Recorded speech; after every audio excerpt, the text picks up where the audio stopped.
Hola, ¿cómo están todos? En el día de hoy lo que vamos a hacer es iniciar una nueva línea de videos destinados a hacer distintos tops, que son como listados jerarquizados de, en este caso va a ser bibliografía sobre determinados temas que desde mi punto de vista son esenciales para iniciarse en determinadas lecturas, temáticas, temas, cuestiones del pensamiento, de la política, la historia y demás. En el caso del día de hoy, y que es el va a ser el primero de estos tops, vamos a recorrer 10 clásicos fundamentales del pensamiento socialista, que tienen que estar en cualquier biblioteca, independientemente de que ustedes terminen optando o no por adherir a esta corriente político-ideológica. Son 10 obras fundamentales para entender de qué se trata el pensamiento, para empezar a entender de qué se trata el pensamiento socialista. Ahora, ¿cuáles son los criterios totalmente subjetivos y personales, obviamente, que utilicé para hacer este top? En primer lugar, eh, cuando hablo de pensamiento socialista, en este caso en particular, estoy hablando de una corriente en particular dentro del pensamiento socialista, que es el marxismo. Con lo cual, en realidad, serían 10 clásicos del marxismo indispensables para cualquier biblioteca. En segundo lugar, lo que abarco son lo que serían como las dos primeras generaciones del pensamiento socialista. Estoy hablando desde los padres fundadores hasta más o menos hasta la década del 30. ¿Por qué? Porque entiendo que a partir de la Segunda Guerra Mundial, o después de la Segunda Guerra Mundial, lo que comienza es un proceso como de ramificación del pensamiento socialista y de desarrollos que van a basarse fundamentalmente en la reinterpretación de los clásicos, una y otra y otra y otra vez. Con lo cual ya no estamos hablando de los padres fundadores ni de los primeros intérpretes, sino que estamos hablando del debate, del debate, del debate, del debate. Entonces, a los fines de poner un corte, elegí ese periodo.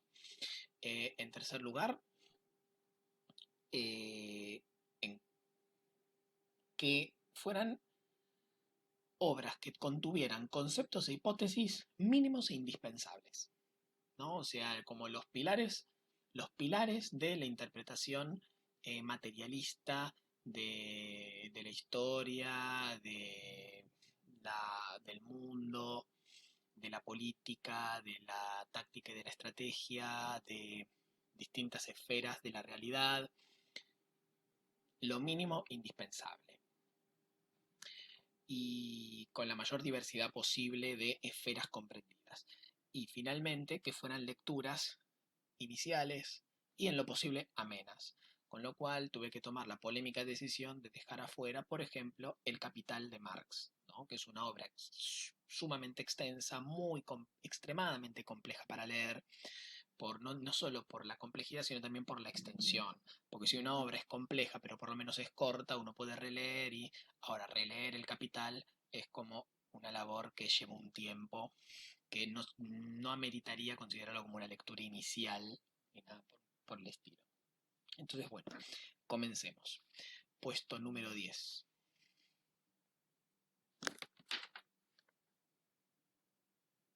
José Carlos Mariátegui, Los siete ensayos de interpretación de la realidad peruana.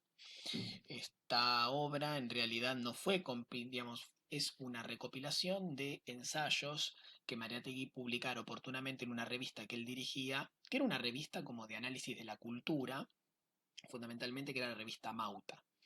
¿Y por qué elegimos a Mariátegui? Porque es quizás la interpretación más original del marxismo que se ha hecho en América Latina. Hacíamos el intento más ingenioso, más interesante de aplicar los conceptos del pensamiento materialista a el análisis de, entre otras realidades, la realidad latinoamericana. Y en ese sentido es como una especie de eh, origen o de base para el pensamiento socialista desde un punto de vista heterodoxo en América Latina. Entonces es fundamental para todas las líneas de pensamiento que van a venir después. Puesto número 9. Walter Benjamin. Particularmente las tesis de filosofía de la historia. Walter Benjamin fue un filósofo alemán, uno de como de los, digamos, uno de los primeros animadores de lo que sería conocido como la Escuela de Frankfurt, aunque él tenía una trayectoria anterior y se suma a la Escuela de Frankfurt, con lo cual no es exactamente uno de los fundadores, pero es parte como de los primeros grupos de la Escuela de Frankfurt, los filósofos alemanes que se terminan exiliando a Estados Unidos ante el avance del nazismo y que son como la fuente o el principio de la eh, heterodoxia en el marxismo occidental.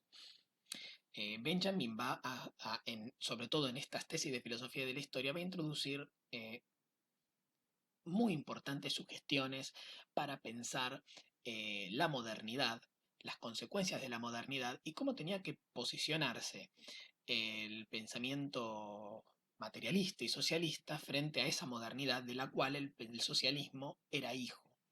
Entonces, para no repetir las catástrofes de la modernidad, eh, ¿cómo había que pararse? ¿Era posible? Ahí vamos a encontrar más dudas que certezas, pero no es menor poder pararse desde la duda para reflexionar acerca de eso. Puesto número 7. No, 8, perdón. Antonio Gramsci. Particularmente las notas sobre Maquiavelo, la política y el Estado moderno. Gramsci fue un militante socialista italiano que fue tempranamente encarcelado por el régimen fascista de Italia y el grueso de su producción intelectual la tuvo que hacer mientras estaba preso. Él terminaría muriendo muy joven en la cárcel, si no recuerdo mal, de tuberculosis. Y claro, toda su producción además la tuvo que hacer con la censura que generaba el hecho que le generaba su producción, el hecho de estar encarcelado y además ante las restricciones al acceso de bibliografía que tenía por el hecho de estar preso.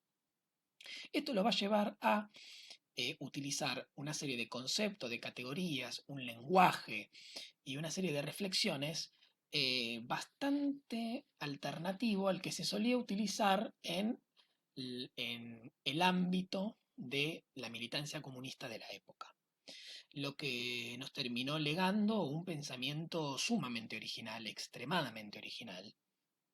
Y, y bueno, en ese sentido, muy interesante para releer muchas, no solo las cosas que se discutían en ese momento, sino hasta el día de hoy, Gramsci sigue teniendo mucha tela para cortar.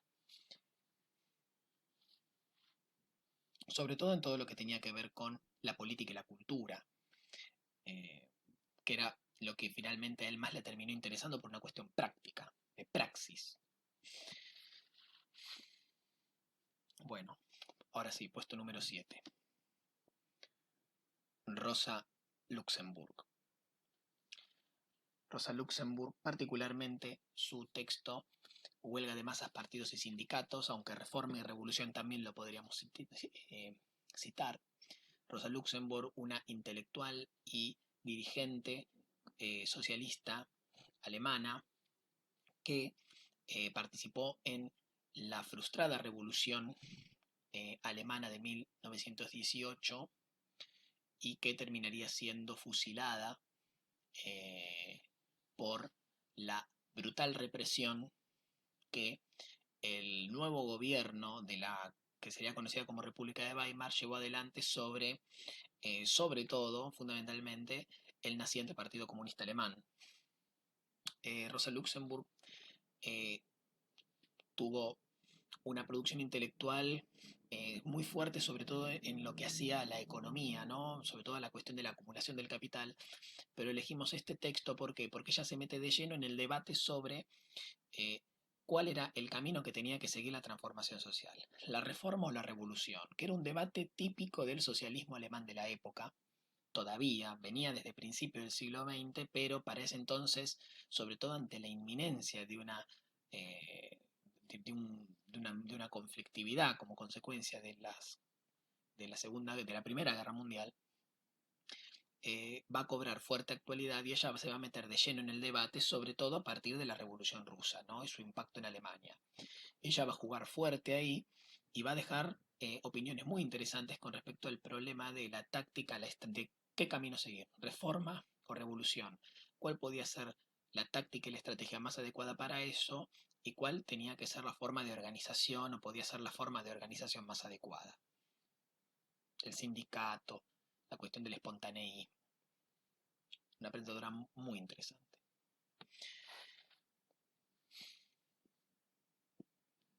Para cerrar esta primera parte, puesto número 6, León Trotsky. León Trotsky, en particular, La Revolución Permanente, que es el nombre de un libro que reúne algunos de los trabajos donde él mejor o más explícitamente desarrolló la hipótesis que lo haría famoso, ¿no? Que es la idea de que, eh, entre otras cosas, que sobre todo a partir del análisis particular de la situación de Rusia y a la luz, cosa que él va a ir completando con la experiencia misma de la Revolución Rusa en 1917, pero que venía desde antes, que es la idea de que, bueno, en un país atrasado, donde la burguesía es débil y donde hay tareas democráticas de la de la revolución burguesa y la transición al capitalismo pendientes, había que saltar etapas. Digamos, no había que esperar que se desarrollara el capitalismo porque la burguesía no iba a poder hacerlo y las clases dominantes precapitalistas, o sea, los terratenientes feudales en el caso de Rusia, tampoco iban a querer hacerlo. Con lo cual, ante esa situación de estancamiento que redundaba en una acumulación de contradicciones, una fuerte explotación de los obreros y los campesinos, lo que había que hacer era generar las alianzas necesarias para, encabezado por la clase obrera, que era la clase del futuro, eh, tomar el poder y completar las tareas pendientes de la revolución burguesa, el desarrollo capitalista, esas tareas democráticas, y pasar así sin más al socialismo. Digamos, en realidad pasar a la construcción del socialismo. Esto va a ser una lección muy importante que él con la Revolución Rusa va a ver confirmada, sobre todo para los eslabones más débiles del sistema capitalista a nivel mundial, ¿no? O sea, se va a convertir en una especie de fuerte hipótesis para pensar la revolución en las sociedades atrasadas, conectado con la necesidad de que la revolución se expanda lo máximo posible, que se convierta en una revolución mundial como elemento necesario e indispensable para que la construcción del socialismo sea posible. Y por lo que, ¿cuál era la contracara de esto? O mejor, ¿cuál era la otra conclusión que se podía sacar? Que el socialismo en un solo país era imposible. O sea, el socialismo, construir el socialismo en una sociedad determinada, sin la expansión del socialismo al resto del mundo, era más fantasioso que la posibilidad de construir el socialismo en sí. Iba a terminar fracasando. Bueno, puesto número 5 y 4.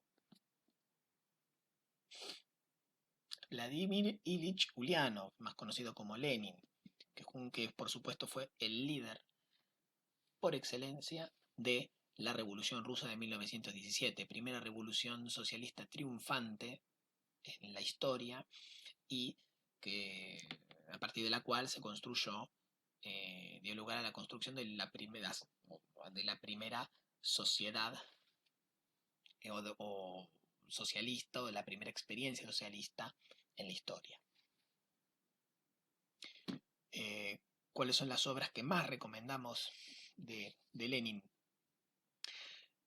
Bueno, por un lado, el imperialismo, etapa superior del capitalismo, donde eh,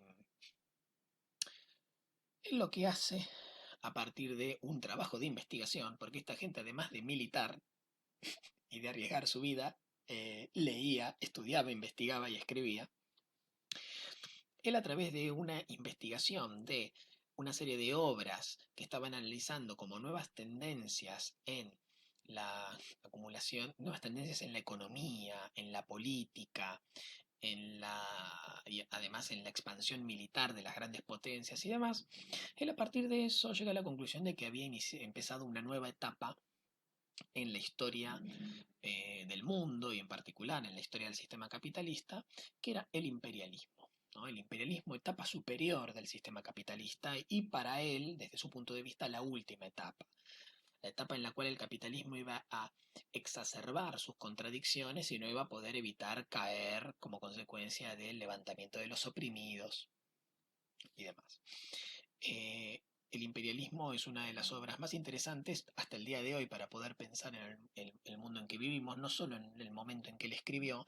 Quizás se le podrían hacer algunos agregados, algunos aportes, eh, pasarlo, digamos, hacerlo pasar por, bueno, el filtro de todos los acontecimientos que hubo desde el momento en que él lo escribió hasta la actualidad, pero todavía hay algunas cosas que él plantea que siguen estando vigentes.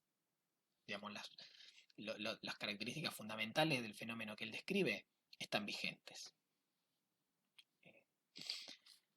El, en el puesto número 4, su obra El Estado de la Revolución, que tiene una particularidad, que es que esa obra es una obra inacabada. Él la interrumpió, ¿por qué? Porque fue a, él lo dice, él introduce como un texto en el momento en que interrumpe el manuscrito, donde dice, bueno, en el momento en que estaba escribiendo esta obra, empezaron una serie de acontecimientos digamos, en mi país que me obligan a dejar esto para más adelante y sumarme a ese proceso, porque mejor que escribir de una revolución es hacerla. Un tipo coherente, porque finalmente eh, a donde estaba yendo era a Rusia a hacer la revolución del 17.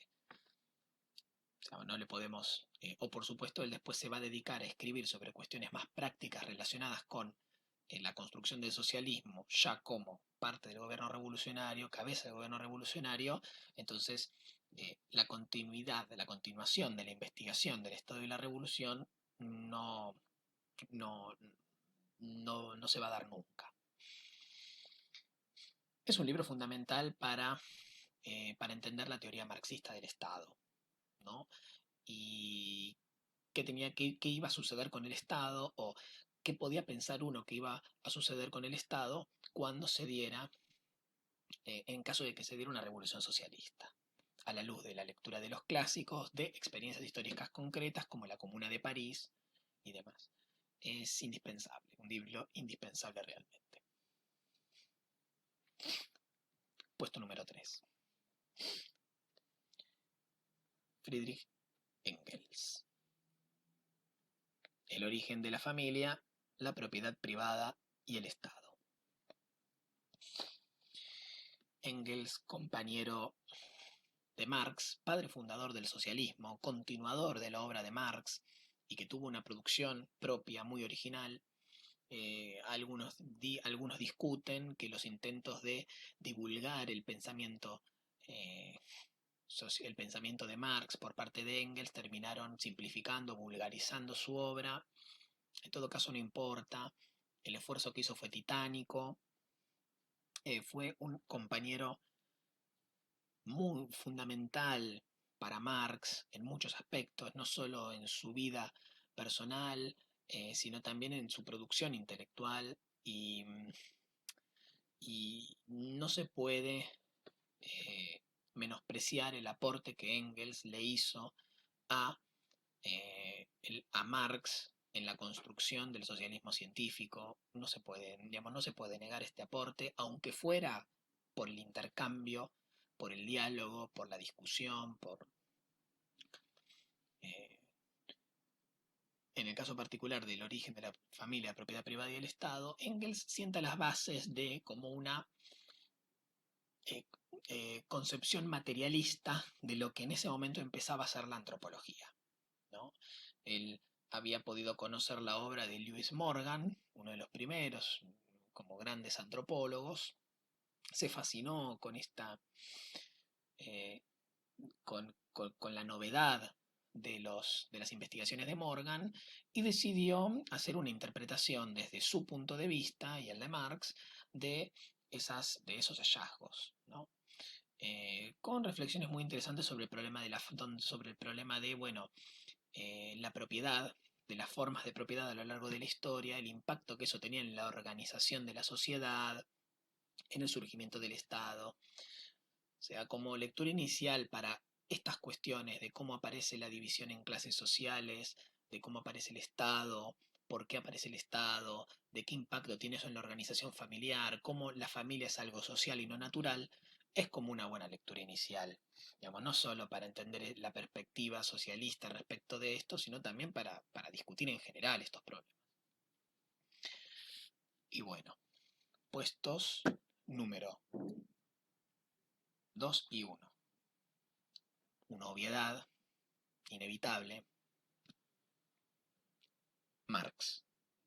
El mismo Karl Marx con dos obras. Ya habíamos anticipado que dejamos afuera el Capital, porque no se ajusta a los criterios que elegimos para hacer este top. En el puesto número 2, la ideología alemana. Pero no toda la ideología alemana, que es en su mayor parte una discusión con unos filósofos neo-hegelianos contemporáneos a Marx, que ahora no viene al caso, sino eh, una lectura en particular, que es el capítulo 1, eh, que es Feuerbach, oposición entre las concepciones materialistas e idealistas. Eh,